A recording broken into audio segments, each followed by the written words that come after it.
दिल्ली में आज Uttarakhand BJP core group की बैठक। बीजेपी अध्यक्ष जेपी नड्डा और गृह मंत्री अमित शाह करेंगे बैठक की अध्यक्षता। सीएम धामी सहित प्रदेश की पार्लियामेंट्री बोर्ड के सदस्य रहेंगे मौजूद। धामी सरकार का बड़ा फैसला, खिलाड़ियों को सरकारी सेवाओं से मिलेगा 4% आरक्षण। सदन में पेश किया विधेयक। हिमाचल प्रदेश के सियासी घटनाक्रम में पूर्व नेता प्रतिपक्ष प्रीतम सिंह का बड़ा बयान, कहा सत्ता का दुरुपयोग कर रही केंद्र सरकार, उत्तराखंड में सभी पार्टी के साथ एकजुट। बनभूलपुरा थाने में आग लगाने वाले 36 उपद्रवियों पर लगा यूएपीए सपा नेता के भाई का नाम भी शामिल। सभी उपद्रवियों पर 16 अन्य धाराओं में भी मुकदमा दर्ज।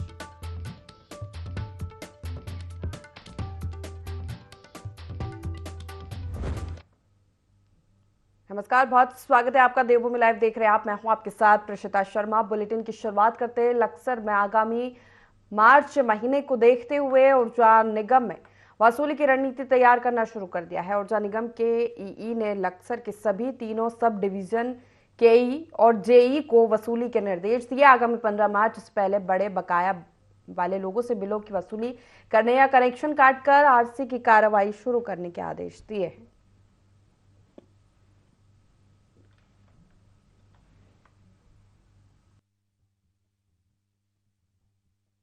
कनेक्शन काटे जा रहे हैं रोजाना के जो हैं, जो 50,000 से जो है ऊपर के बकायेदार हैं बड़े, उन पे आए दिन जो है कनेक्शन काटे जा रहे हैं। रेवेन्यू का जो है ऊपर से प्रेशर है शासन की तरफ से कि भाई जो है किसी भी हालत से जो है पैसा वसूल करना है।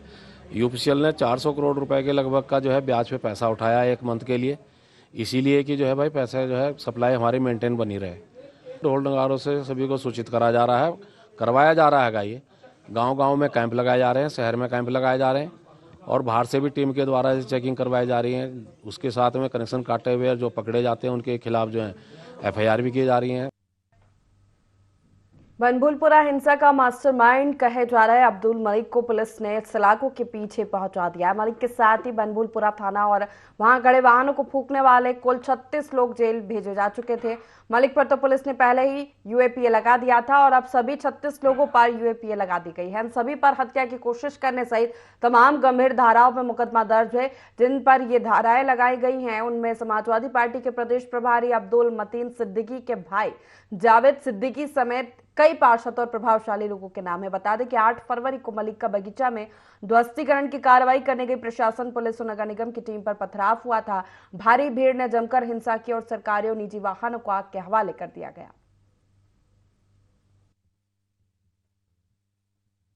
तो एफआईआर ऑलरेडी हो रखी है, उसमें यूएपीए हमने सम्मिलित कर रखा है और अभियुक्त जो अब्दुल मलिक है वो पुलिस कस्टडी रिमांड में है। उससे पूछताछ की जा रही है। जैसे भी साक्ष्य आएंगे और जिस तरीके के तथ्य आएंगे उसके हिसाब से और भी अगर कठोर प्रोविजनों में डालने हैं तो वो भी हम विवेचना में सम्मिलित। देखिए, नामजद अभियुक्तों में से सिर्फ एक अभियुक्त जो है अब्दुल मलिक का पुत्र अब्दुल मोहिद, वो फरार है। बाकी सभी लोगों की गिरफ्तारी हो गई है। अब्दुल मोहिद की गिरफ्तारी भी हम जल्दी कर लेंगे। उत्तराखंड विधानसभा के बजट सत्र का तीसरा दिन है। सदन की कार्यवाही शुरू हो गई है। सदन में सरकार आर्थिक रिपोर्ट पेश करेगी। सदन के अंदर प्रश्नकाल जारी है। विधायकों की तरफ से अपने प्रश्न किए जा रहे। सदन के अंदर जाने से पहले विपक्ष के नेताओं ने सरकार को घेरने का काम किया। बजट को लेकर विपक्ष के नेताओं ने कहा है कि इस बजट में युवाओं, महिलाओं और किसानों के लिए कोई जगह नहीं है। ये बजट निराधार है। आज सदन के अंदर भ्रष्टाचार के मुद्दे को विपक्ष प्रमुखता से उठाने का काम करेगी। महंगाई कैसे कम हो, इस पर कोई ना तो सरकार ने चिंतन किया ना कोई बात कही है। बेरोजगार साथियों को रोजगार कैसे मिलेगा, किसानों की आय दुगना कैसे होगी, अर्थव्यवस्था कैसे पटरी पर आएगी। अगर हम पूरे बजट को देखें तो कहीं पर भी किसी भी जो है क्षेत्र में जो है कुछ होता हुआ दिखाई नहीं दे रहा है। महिलाओं के प्रति समर्पित बजट बोलते हैं, लेकिन आशा, आंगनवाड़ी और भोजन माताएं जो है लगातार जो है धरना प्रदर्शन करने का काम कर रहे हैं। नौजवान साथी रोजगार के लिए संघर्ष करने का काम कर रहे हैं। तो मैंने कहा ना कि आज एक समाचार पत्र में मैं देख रहा था कि नेता सदन एक हेलीकॉप्टर पर हैं, बजट भी हवा हुआ है। इसमें न किसानों की बात सही है, न नौजवानों की बात सही है, शब्दों की बाजी करी है। डॉक्टर साहू का बजट है, डॉक्टर साहू ने बनाया है। जिन्हें धरातल के बारे में कोई जानकारी नहीं होती है और भविष्य की जो एक रोड मैप होना चाहिए इस बजट में कहीं नहीं दिखाई दे रहा है। इन्वेस्टर समिट के नाम पर कहा जा रहा है कि एक उद्योग आएंगे। बताए सरकार, पहले भी इन्वेस्टर समिट हुआ था, कितने उद्योग लगे। अब ग्लोबल इन्वेस्टर मीट में 3.5 लाख करोड़ के प्रस्ताव आए हैं, लेकिन बताएं किस जिले पे लग रहे हैं, कहाँ प्रस्ताव आए हैं, किस उद्योग लगाने के लिए प्रस्ताव आए हैं। मजदूर, किसान, नौजवान मातृशक्ति की बात कर रहे हैं, कहाँ पर इसका जिक्र है। तमाम निराशावादी है, शब्दों की जादूगरी है। इसके अलावा इसमें और लगातार कर्ज बढ़ रहा है। डबल इंजन की सरकार और कर्ज में लगातार प्रदेश सरकार राज्य में हर व्यक्ति के ऊपर कर्ज थोप रही है।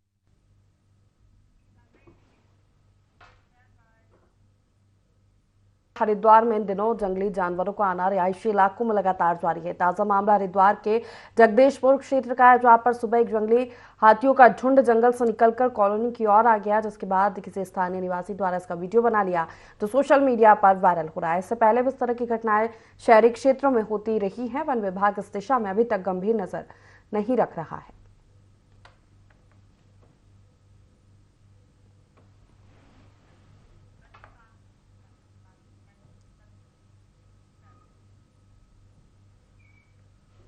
गैरसैंण राजधानी की उपेक्षा के विरोध में उत्तराखंड प्रदेश कांग्रेस और इंडी गठबंधन द्वारा गैरसैंण के रामलीला मैदान में उत्तराखंड विधानसभा का प्रतीकात्मक सत्र आयोजित किया गया। इस प्रतीकात्मक विधानसभा सत्र में अंकिता हत्याकांड सहित कई मुद्दे सदन में छाए रहे। नेता विरोधी दल करण महारा ने इस मौके पर सदन में सरकार को घेरा और जमकर खरी खोटी सुनाई। एक दिवसीय इस प्रतीकात्मक उत्तराखंड विधानसभा सत्र में हेमा पुरोहित विधानसभा अध्यक्ष, मुख्यमंत्री पूर्व विधायक जीतराम टम्टा, संसदीय कार्य मंत्री रंजीत रावत, नेता प्रतिपक्ष करण महारा, कैबिनेट मंत्री पूर्व राज्य मंत्री धीरेन्द्र प्रताप, विधानसभा उपाध्यक्ष मनीष खंडूरी सहित सत्ता पक्ष और विपक्ष के सभी विधायक बने।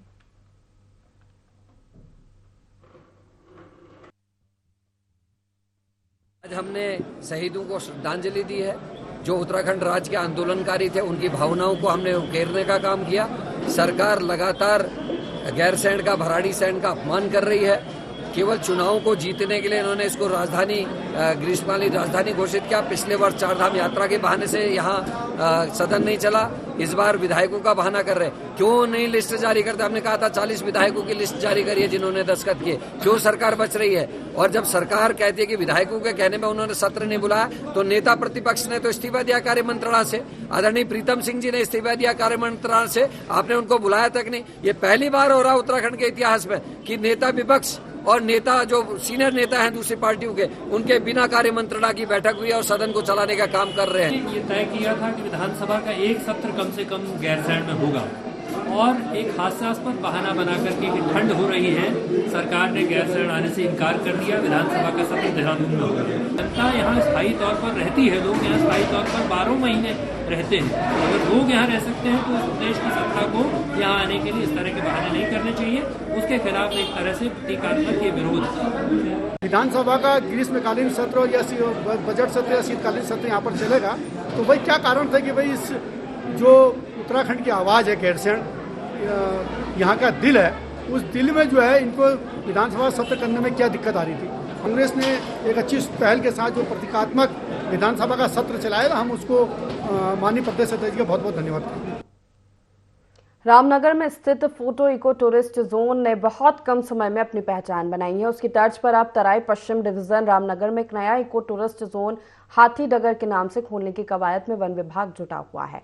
हाथी डगर इको टूरिस्ट जोन में जोर शोर से कार्य चल रहा है। जल्दी देश विदेश से आने वाले सैलानियों को इस नए जोन में घूमने का मौका मिलेगा।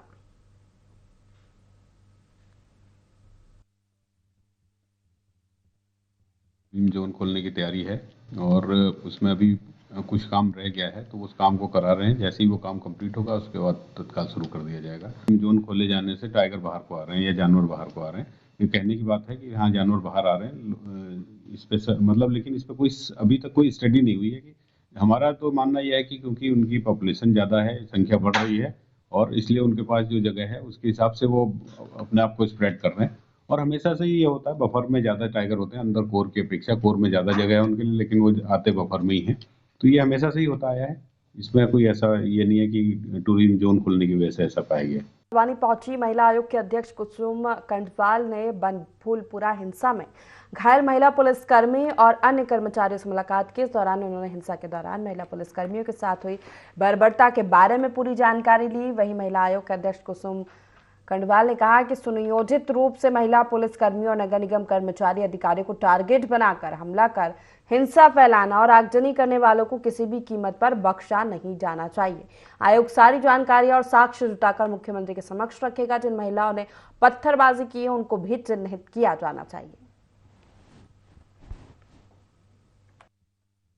काफ़ी दिनों से मुझे लग रहा था कि हाँ मुझे जाना है उनके बीच में, और आज मैं आई हूँ क्योंकि शीघ्र इसलिए कि थोड़ा सा अव्यवस्था हो जाती है, क्योंकि सब लगे थोड़ा, मैंने कहा ये स्वस्थ हो जाए तो फिर इनसे रूबरू होकर इनके पूरी घटना की जानकारी इनसे जानो। महिला आयोग अपनी तरफ से महिलाओं की सुरक्षा के लिए और किस तरह से महिला के साथ किसी भी तरह से कुछ भी होता हर समय महिलाओं के साथ खड़ा रहता है। और ये तो हमारी ऐसी महिला कर्मी हैं जो कि रात दिन अपनी ड्यूटी देती, अपने बच्चों को छोड़ के, अपने परिवार को छोड़कर वो ये अपने देश के लिए, अपने राज्य के लिए काम करती रहती हैं। हमारी सभी अधिकारी हैं और नगर निगम के भी हमारे कई यहाँ पे कर्मचारी आए हैं, वो भी अपनी घटना को बता रहे हैं। हमारे मीडिया के बंधु बता रहे हैं किस प्रकार से उनके साथ भी हमला हुआ, किस प्रकार से उनकी गाड़ियाँ जला दी, किस प्रकार से पुलिस की गाड़ियाँ जला दी गई हैं। तो ये तो आप भी जानते हैं, आपके माध्यम से कहना चाहती हैं पहले से तैयारी की गई थी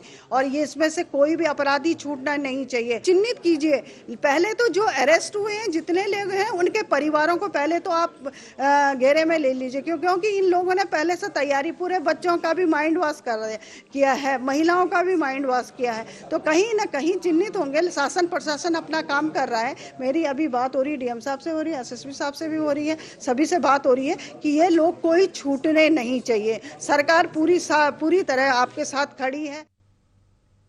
लोकसभा चुनाव के दृष्टिगत भाजपा ने अपना कुनबा बढ़ाने के लिए नए सदस्यों का थराली विकासखंड सभागार में फूल माला से स्वागत किया। भाजपा जिलाध्यक्ष चमोली रमेश मेखुरी के नेतृत्व में थराली विधानसभा के नारायण बगड़, थराली, नंदानगर समेत नंदप्रयाग के कुल 56 लोगों ने विकासखंड सभागार में भाजपा की सदस्यता ली।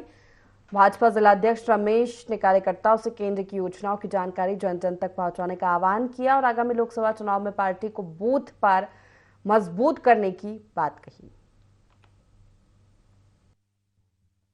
में 433 लोगों ने सदस्यता ली। ऐसे ही कल थराली कंट्राक्ट विधानसभा के अंदर भी अपना पार्टी ज्वाइनिंग का कार्यक्रम था। आज थराली के अंदर है और इसके बाद 1 और 2 और 3 तारीख को हम पूरे जनपद के अंदर बूथों में हमारा लाभार्थी का कार्यक्रम है। जिन लोगों को सरकार के द्वारा लाभ मिला है ऐसे लोगों से मिलाने का कार्यक्रम।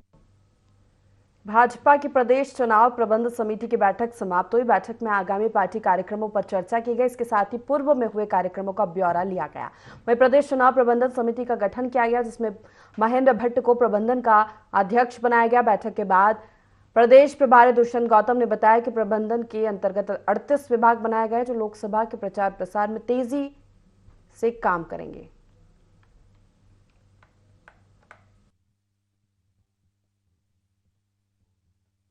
स्तर पर एक प्रबंधन कमेटी बनाई गई है जिसके अध्यक्ष हमारे प्रदेश अध्यक्ष रहेंगे और संयोजक हमारे नरेश बंसल जी होंगे और तीनों महामंत्री सह संयोजक रहेंगे उसमें। और उसमें सभी 38 विभाग बनते हैं। सभी विभागों के प्रमुख बनाए गए हैं, उनको योजनाबद्ध तरीके से बताया गया क्या उनको करना है। हमारा लोकसभा में भी बन चुका है, कार्यालय खुल चुके हैं, प्रबंधन कमेटी वहाँ की भी बन गई है और विधानसभा के भी कोर ग्रुप बन चुके हैं। उसको गति देने के लिए आज की बैठक रखी गई है। भारतीय जनता पार्टी योजना और रणनीति बनाकर काम करती है प्रारंभ से ही। उसी के अंतर्गत चुनाव प्रबंधन समिति हर चुनाव में बनती है, अब भी बनी है, जिसमें लगभग हमारे 35-36 विभाग हैं, जिसमें सभी कार्यकर्ताओं को 100 से ऊपर कार्यकर्ताओं को जिम्मेदारी मिली है प्रदेश स्तर पर। इसी प्रकार की समितियां हर लोकसभा स्तर पर, विधानसभा स्तर पर बन करके अपने काम को अंतिम छोर तक लेकर जाते हैं और उसको पूरा करते हैं। ये टीम है जिसके आधार पर चुनाव हम लड़ने की रणनीति बनाते हैं। उसी पर आज प्रारंभिक बैठक। करते खबरों का, हल्द्वानी में एंटी ड्रग टास्क फोर्स ने बड़ी सफलता हासिल की है। 20 लाख की स्मैक के साथ 3 तस्करों को गिरफ्तार किया है। वरिष्ठ पुलिस अधीक्षक प्रहलाद नारायण मीणा ने बताया कि टीम ने 223 ग्राम अवैध स्मैक बरामद की है। साथ ही तस्करों के पास से एक बाइक भी बरामद की है। गिरफ्तार आरोपी बदायूं उत्तर प्रदेश के रहने वाले और हल्द्वानी शहर ड्रग बेचने के लिए आ रहे थे। फिलहाल पुलिस मामले की जाँच कर रही है। मुख्यमंत्री जी का एक ड्रग फ्री देवभूमि का अभियान चल रहा है। उसी के क्रम में हमारी जो टीम है वो समय समय पर ऐसे नशा तस्कर जो है उनके खिलाफ कार्रवाई करती रहती है। आज हमारी टीम ने एक बड़ी कार्रवाई की है और 3 अभियुक्तों को गिरफ्तार किया गया है। इनके कब्जे से 223 ग्राम स्मैक जो है उसकी बरामदगी की गई है और ये जो स्मैक है इसकी लगभग जो कीमत है वो 20 लाख रुपए के आसपास की है। इसमें जो 3 अभियुक्त हैं उनमें से 2 अभियुक्त यूपी के रहने वाले हैं, एक अभियुक्त रुद्रपुर का रहने वाला है। इनमें जो एक अभियुक्त है वो रोडवेज बस का चालक भी है। तो अब हम इसमें ये चीज की जांच कर रहे हैं कि ये जो स्मैक है ये कहां से इन्होंने खरीदी है और हल्द्वानी में किस किस को सप्लाई। पहाड़ी जिलों में एक बार फिर से मौसम का मिजाज बदलने से बारिश और बर्फबारी का दौर शुरू हो गया है। मौसम विभाग द्वारा पहाड़ों में बारिश और बर्फबारी का पूर्वानुमान सीमांत क्षेत्र जोशीमठ में सटीक साबित हुआ है। चमोली जनपद के जोशीमठ क्षेत्र के निचले इलाकों में सुबह से रुक रुक कर लगातार बारिश की बौछार हो रही है। वहीं ऊपरी इलाकों में एक बार फिर जमकर बर्फबारी हो रही है। आज बहुत एंजॉय किए हैं, पहली बार आए हैं। आज पहली बार ओली आए हैं, इतना आनंद आया पूछो। हमने जैसे शौक में आ गए। जिंदगी में पहली बार एंजॉय किया होगा, दिल बाग बाग हो गया जी, बिल्कुल मन भी भोर हो गई एकदम। आनंद की अनुभूति की प्राप्ति होगी जी। आज बहुत ही अच्छा महसूस हो रहा है, पहली बार नई बर्फ देख के। पिछले हफ्ते से काफ़ी अच्छी बर्फबारी यहाँ पे चल रही है और कंटिन्यू जो हमारे कोर्सेज हैं और टूरिस्ट जो इंक्वायरी कर रहे हैं वो लगातार अभी देख रहे हैं हम कि एक हफ्ते से यहाँ पे टूरिस्ट काफ़ी बढ़ गया और आने वाले अगर ऐसे ही बर्फ़ पड़ती रही तो आने वाले टाइम में यहाँ पे गेम्स भी हो सकते हैं। विंटर डेस्टिनेशन औली में लगातार यहाँ पे 6वीं बार जो है हिमपात आपको देखने को मिल रहा है। सुबह से ही रोड जबकि कंपार्टमेंट के ऊपर बंद थी तो लगातार पर्यटक पैदल ही जो है हिमक्रीड़ा स्थली औली का दीदार करने के लिए पहुंच रहे। आप ठीक मेरे पीछे देख रहे हैं international Nanda Devi skiing slope जो है लगभग 3 से 4 इंच बर्फ इसमें अभी जम चुकी है और लगातार पर्यटक जो है जीएमबीएन की जो औली में चेयर लिफ्ट है उसका जो है लुत्फ उठा रहे हैं और बाहर जो बर्फ चल रही है, बर्फबारी चल रही है ताजा, उसमें जो है बर्फबारी का लुत्फ उठा रहे हैं। औली से संजय कुमार। इसी बीच चक्राता से बड़ी खबर का रुख कर लेते हैं, जहां ट्यूनी अटाल मोटर मार्ग में भीषण कार हादसा हुआ। हादसे में 6 लोगों ने अपनी जान गंवाई है। सूचना पर मौके पर पुलिस पहुंची। टीम ने रेस्क्यू ऑपरेशन चलाया। खाई से शवों को निकालने में जुटी हुई है पुलिस। वाहन में 6 लोग सवार थे। वाहन विकास नगर से जा रहा था। अटाल ट्यूनी मोटर मार्ग पर ये दुर्घटना घटी। हादसे के कारणों की अभी जांच की जा रही है। चक्राता से ये बड़ी खबर आपको बता रहे हैं, जब भीषण सड़क हादसा हुआ है। हादसे में 6 लोगों ने अपनी जान गंवाई। सूचना मिलते ही तुरंत मौके पर पुलिस पहुंची। रेस्क्यू ऑपरेशन चलाया जा रहा है। खाई से शवों को बाहर निकालने में पुलिस जुटी हुई है। वाहन में 6 लोग सवार थे। विकास नगर से वाहन आ रहा था। हादसे के कारणों की अभी जांच की जा रही है। तो चक्राता से बड़ी खबर आपको बता रहे हैं, जहां बड़ा सड़क हादसा हुआ। हादसे में 6 लोगों ने।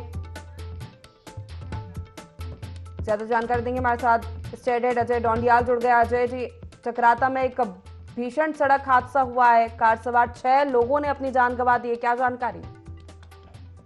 जी देखिए, ये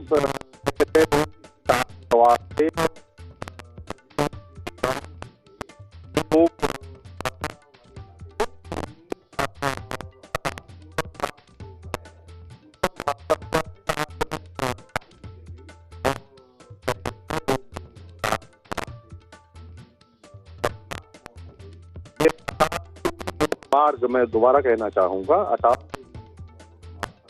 भीषण सड़क हादसा हुआ जिसमें 6 लोगों ने अपनी जान गंवाई। बहुत शुक्रिया जानकारी देने के लिए।